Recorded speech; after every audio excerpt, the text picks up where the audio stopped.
नमस्कार, जन उत्तराखंड में आप सभी का स्वागत है। मैं हूं प्रभात। सबसे पहले नजर हेडलाइंस पर।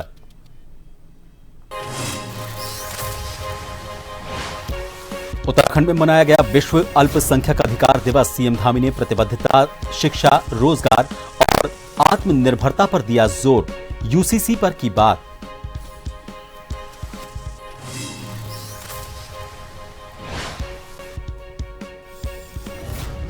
सीएम धामी ने ली राजस्व विभाग की समीक्षा बैठक। कहा, विकास के लिए संसाधनों का सुदृढ़ होना आवश्यक।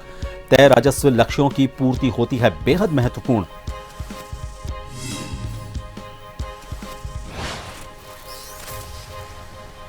देहरादून में कैबिनेट मंत्री गणेश जोशी ने लगाया जनता दरबार। सुनी फरियादियों की समस्याएं, अधिकारियों को दिए त्वरित समाधान के निर्देश।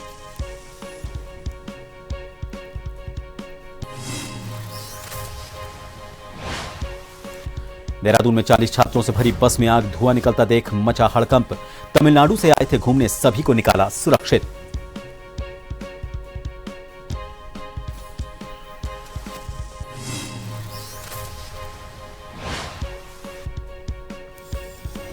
उत्तराखंड के 4 जिलों में कोहरा। हेमकुंड में तापमान -20 डिग्री सेल्सियस। सरोवर जमा। हर की पौड़ी में विजिबिलिटी 50 मीटर रही। वीकेंड पर बारिश और बर्फबारी का अलर्ट।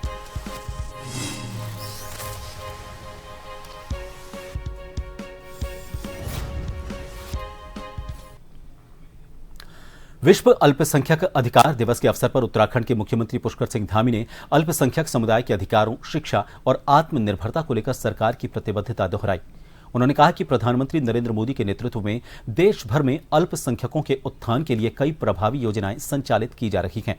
शिक्षा, रोजगार, प्रशिक्षण और स्वरोजगार को बढ़ावा देने के उद्देश्य से अब्दुल कलाम योजना और हुनर योजना जैसी पहलें अहम भूमिका निभा रही हैं।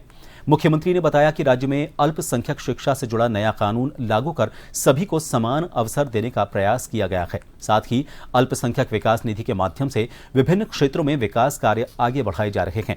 उन्होंने कहा कि समान नागरिक संहिता का कानून अल्पसंख्यक बहनों को कुप्रथाओं से मुक्ति दिलाने में सहायक सिद्ध होगा।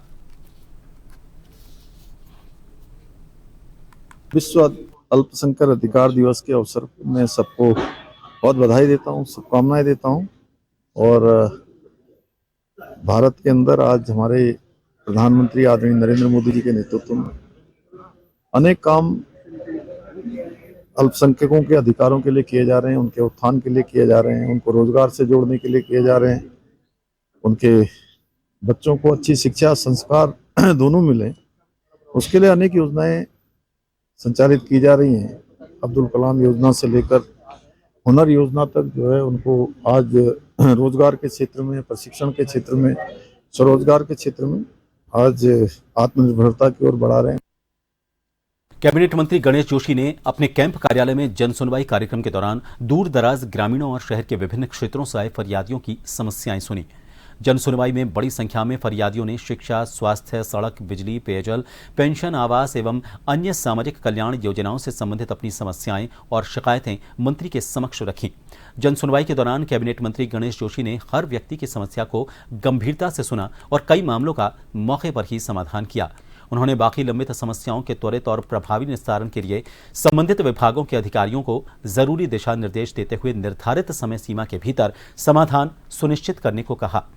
मंत्री ने अधिकारियों को दूरभाष के माध्यम से निर्देशित किया कि जन सुनवाई में प्राप्त शिकायतों को प्राथमिकता के आधार पर संज्ञान में लिया जाए और समस्याओं के समाधान में किसी भी प्रकार की लापरवाही न बरती जाए। उन्होंने ये भी कहा कि विभागीय समन्वय के माध्यम से जनता से जुड़ी समस्याओं का जल्द निस्तारण किया जाना सरकार की सर्वोच्च प्राथमिकता है। कैबिनेट मंत्री गणेश जोशी ने कहा कि प्रदेश सरकार मुख्यमंत्री पुष्कर सिंह धामी के नेतृत्व में जनहित को सर्वोपरि रखते हुए काम कर रही है। जन सुनवाई जैसे कार्यक्रम जनता और सरकार के बीच सेतु का काम करते हैं। इससे आमजन की समस्याएं सीधे सरकार तक पहुंचती हैं और उनका त्वरित समाधान संभव हो पाता है।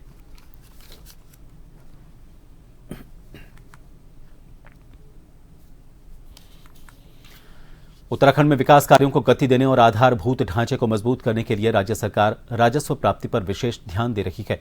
इसी क्रम में मुख्यमंत्री पुष्कर सिंह धामी ने राजस्व समीक्षा को लेकर सरकार की स्थिति स्पष्ट की। उन्होंने कहा कि किसी भी राज्य के समग्र विकास के लिए संसाधनों का सुदृढ़ होना जरूरी है और इसके लिए तय राजस्व लक्ष्यों की पूर्ति बेहद महत्वपूर्ण होती है।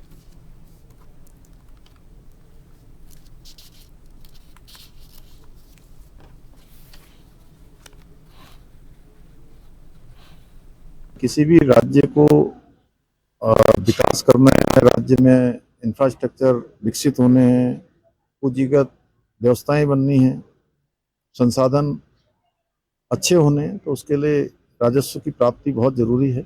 इसलिए उसका आकलन किया है कि हम राजस्व प्राप्ति में जो साल भर का हमारा लक्ष्य होता है, अभी तक हम कहाँ पहुंचे हैं। हमने लगभग अपने लक्ष्य के सापेक्ष, जो हमने लक्ष्य लिया था उसके सापेक्ष हम ठीक प्रकार से आगे बढ़ रहे हैं, और जो बचा हुआ समय है उसमें और व्यवस्थित करते हुए हम अपने लक्ष्य को प्राप्त करेंगे। राज्य के अंदर जो तमाम योजनाएं हमारी विकास की चल रही हैं, उन योजनाओं को तेज गति प्रदान हो। बहुत सारे ऐसे क्षेत्र हैं जहां हमारी अनेक संभावनाएं हैं, अनेक उनके अंदर पोटेंशियल है, वहां से भी हमको राजस्व प्राप्त हो, उसके लिए नए मार्ग खोजने का काम भी हम कर रहे हैं। उत्तराखंड के मुख्यमंत्री पुष्कर सिंह धामी ने विधायी प्रक्रिया को लेकर महत्वपूर्ण बयान दिया है। उन्होंने कहा कि राज्य सरकार समय समय पर कई विधेयक विधानसभा से पारित कर राजभवन भेजती है। राजभवन द्वारा इन विधेयकों का विधिवत परीक्षण किया जाता है, जो संविधान सम्मत प्रक्रिया का एक अहम हिस्सा है। मुख्यमंत्री ने स्पष्ट किया कि यदि परीक्षण के दौरान किसी विधेयक में सुधार या संशोधन की जरूरत होती है तो राजभवन उसे वापस भेजता है। ऐसे मामलों में सरकार आवश्यक सुधारों को शामिल कर फिर से विधेयक को राजभवन भेजती है। उन्होंने कहा कि यह पूरी प्रक्रिया पारदर्शिता और संविधान के दायरे में रहकर की जाती है, ताकि जनहित में बेहतर, प्रभावी और मजबूत कानून बनाए जा सकें।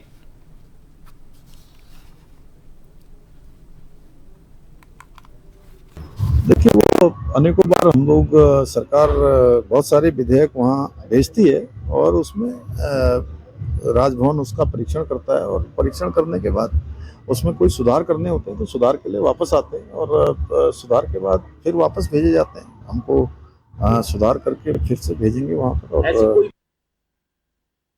उत्तराखंड के देहरादून में गुरुवार को 40 छात्रों से भरी बस में आग लग गई। धुआं निकलता देख तुरंत ड्राइवर ने गाड़ी रोकी और बच्चों को नीचे उतारा। जानकारी के मुताबिक बच्चे तमिलनाडु से उत्तराखंड टूर पर आए थे। हादसा शिमला बाईपास रोड पर हुआ। फायर ब्रिगेड की टीम ने मौके पर पहुंचकर आग पर काबू पाया। पुलिस के अनुसार तमिलनाडु से छात्रों का दल घूमने के लिए हरिद्वार पहुंचा था। गुरुवार को छात्र हरिद्वार से FRI जा रहे थे। उसके बाद वहां से मनाली निकलना था। शिमला बाईपास रोड पर सेंट जूड्स चौक के पास बस से धुआं निकलने लगा तो तत्काल छात्रों को सुरक्षित बाहर निकाला गया। पुलिस और फायर ब्रिगेड की टीम ने रेस्क्यू अभियान चलाया।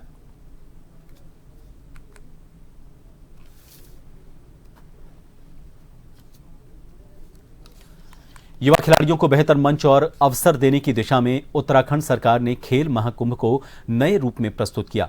इसी क्रम में मीडिया सेंटर सचिवालय परिसर देहरादून में मुख्यमंत्री चैंपियनशिप ट्रॉफी के आयोजन को लेकर एक प्रेस वार्ता हुई। प्रेस कॉन्फ्रेंस में युवा कल्याण मंत्री रेखा आर्या ने प्रतियोगिता के स्वरूप, आयु वर्ग और विभिन्न स्तरों पर होने वाले खेल मुकाबलों की जानकारी दी। मंत्री ने बताया कि वर्ष 2017 से संचालित खेल महाकुंभ को अब मुख्यमंत्री चैंपियनशिप ट्रॉफी के नाम से आयोजित किया जा रहा है। प्रतियोगिता 14 से 19 वर्ष आयु वर्ग के खिलाड़ियों के लिए होगी, जिनमें विकासखंड स्तर पर पारंपरिक खेलों को शामिल किया गया है। इसके बाद विधानसभा स्तर पर कबड्डी, एथलेटिक्स, फुटबॉल, उत्तराखंड के सांस्कृतिक खेल, मुर्गा झपट, बैडमिंटन सहित अन्य खेल आयोजित होंगे। इन्हें विधायक ट्रॉफी के नाम से जाना जाएगा।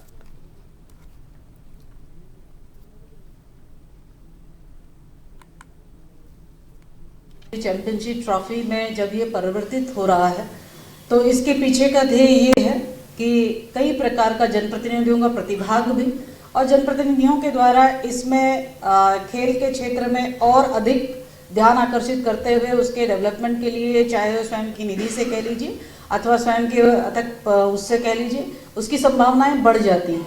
तो इसलिए ये सब चीज़ों को किए गए। इससे पूर्व में इस प्रकार के नहीं हुआ करती थी।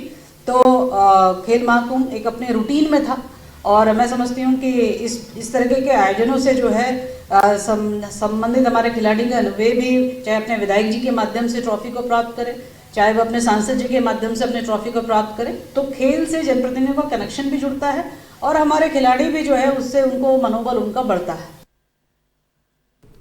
विकासनगर में अवैध खनन माफिया पर एक बार फिर प्रशासन शिकंजा कसता नजर आ रहा है। जिला खान अधिकारी ऐश्वर्य शाह के नेतृत्व में खनन विभाग की टीम ने देर रात 3 अलग अलग इलाकों में सघन छापामारी अभियान चलाया। खनन विभाग की टीम ने परवल, ढकरानी और हरिपुर क्षेत्रों में देर रात तक जांच की। परवल क्षेत्र में कोई अवैध गतिविधि नहीं पाई गई, लेकिन ढकरानी में टीम ने बड़ी कार्रवाई की। ढकरानी क्षेत्र में अवैध खनन में लिप्त एक ट्रैक्टर ट्रॉली को रंगे हाथ पकड़ लिया गया। टीम ने तत्काल कार्रवाई करते हुए ट्रैक्टर ट्रॉली को सीज कर डाक पत्थर पुलिस के सुपुर्द कर दिया। इसी दौरान एक 10 टायर डंपर भी अवैध खनन में संलिप्त पाया गया। इस पर नियमों के तहत चालान काटते हुए भारी जुर्माना लगाया गया।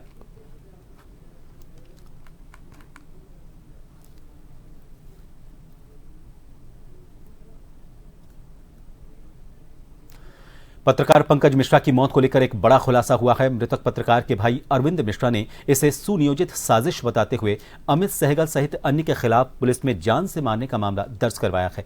तहरीर के आधार पर एफआईआर दर्ज होते ही पुलिस ने त्वरित कार्रवाई करते हुए मुख्य आरोपी अमित सहगल और उसके एक साथी को गिरफ्तार कर लिया। परिजन की मांग पर दिवंगत पत्रकार पंकज मिश्रा का रीपोस्टमार्टम भी करवाया गया। पूरे मामले की जानकारी देते हुए मृतक के भाई अरविंद मिश्रा ने आरोप लगाया कि आरोपित रात के समय घर में घुसे और पंकज मिश्रा के साथ मारपीट की। इसके बाद उनकी मौत हो गई।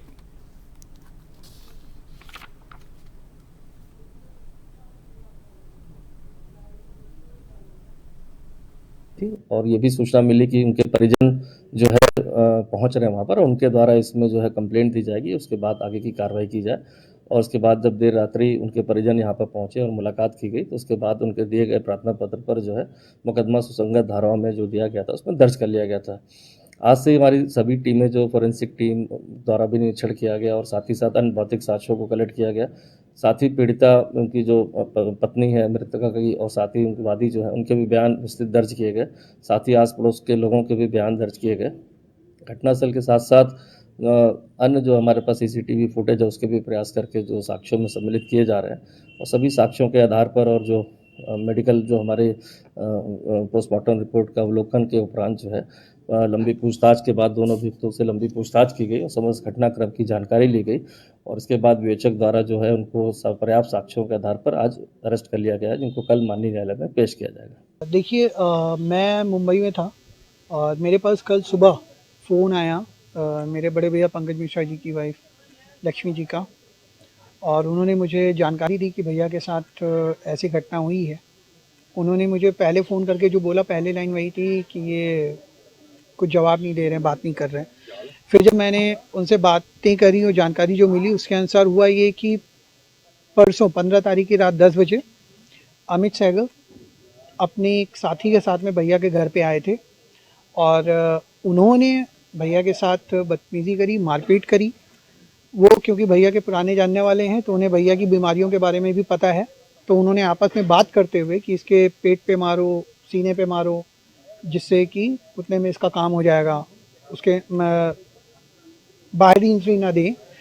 मैं इस इंसिडेंट को एक वेल प्लान्ड मर्डर बोलूँगा रादर दैन एक मारपीट का, क्योंकि उन्हें पता था बाहर की कोई भी चोट इमीडिएट दिखती है, इंटरनल चोट धीरे धीरे दिखती है। एक ब्रेक के लिए यहां रुकेंगे, आप देखते रहिए जन टीवी।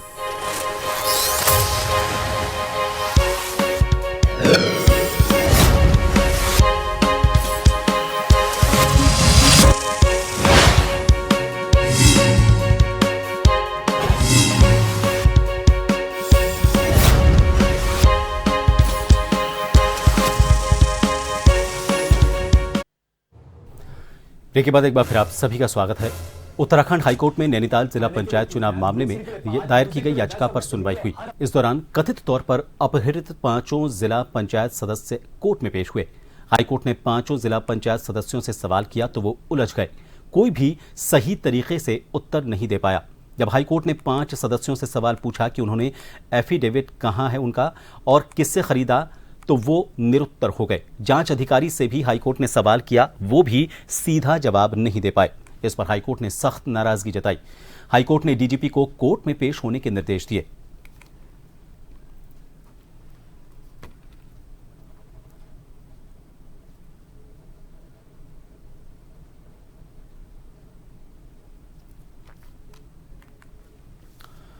ऋषिकेश से खबर है, यहां पर तेज रफ्तार कार सड़क किनारे खड़े ट्रक से टकरा गई। हादसे में कार सवार 4 लोगों की मौत हो गई।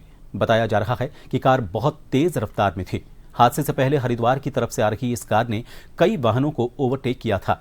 हादसे के बाद लोगों ने तुरंत पुलिस को सूचना दी। सूचना मिलते ही तत्काल ऋषिकेश, कोतवाली, श्यामपुर चौकी और आईडीपीएल चौकी से पुलिस बल मौके पर पहुंचा और कटकर की सहायता से कार सवार लोगों को बाहर निकाला।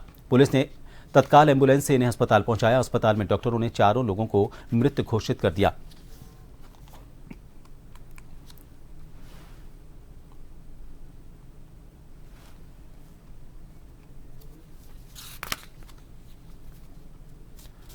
उत्तराखंड के रुड़की से खबर है। यहां पर झबरेड़ा थाना क्षेत्र में एक नाबालिग किशोरी से 4 युवकों ने सामूहिक दुष्कर्म की वारदात को अंजाम दिया। इसके बाद पीड़ित के पिता ने पुलिस थाने में तहरीर दी। वहीं मामले पर एसपी देहात शेखर चंद्र सोयाल ने कहा कि पूरे प्रकरण की जांच की जा रही है।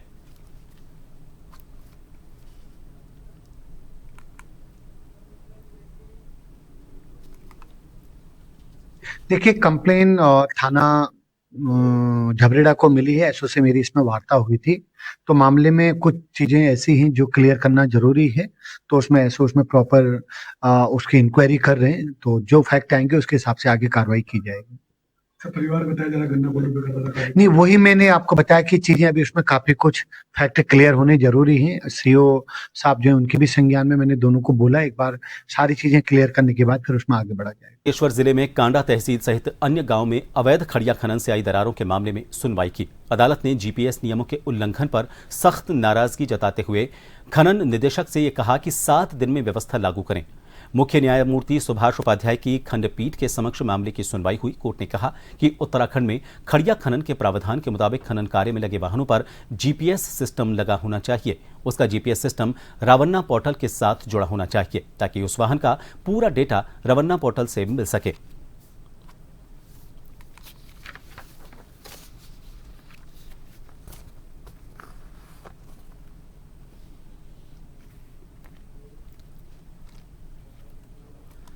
चमोली जिले की नीति घाटी स्थित मेहरगांव में बीती रात भीषण आग लग गई। इस अग्निकांड में कई घर जलकर खाक हो गए।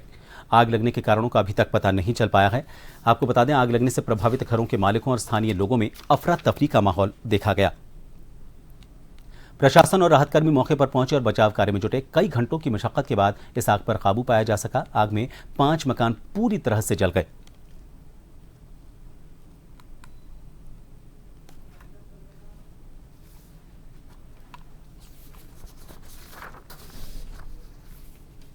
फिलहाल के लिए इस बुलेटिन में इतना ही। नमस्कार।